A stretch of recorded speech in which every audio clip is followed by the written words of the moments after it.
Presented by Aishwarya Music Mathli।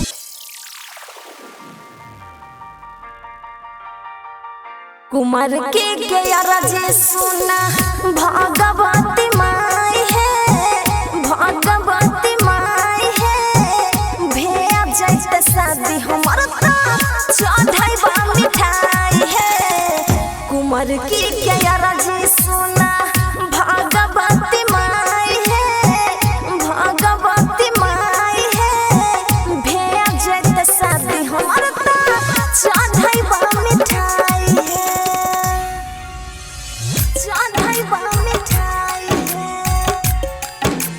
DJ लाल राजा चढ़ाई बा मिठाई है। सब मजाक करे है हमरा बिन काके, खइलो ना जाइया खाना दुल्हा के चिंता में, दुल्हा के चिंता में। सब मजाक करे है हमरा बिन काके, खइलो ना जाइया खाना दुल्हा के चिंता में। हमरा द्वार पर कुटुम दाहो ने भेजाई है, दाहो ने भेजाई है। भैया जैसे शादी हमार चढ़ाई बा मिठाई है, चढ़ाई बा मिठाई है। डीजे लाल राजा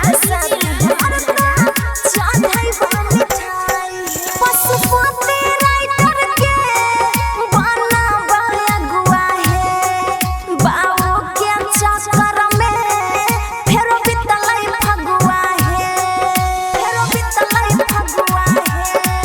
पशुपति राइटर के बना बगुआ है, बाबू के चक्कर में फेरो बितलाई फगुआ है।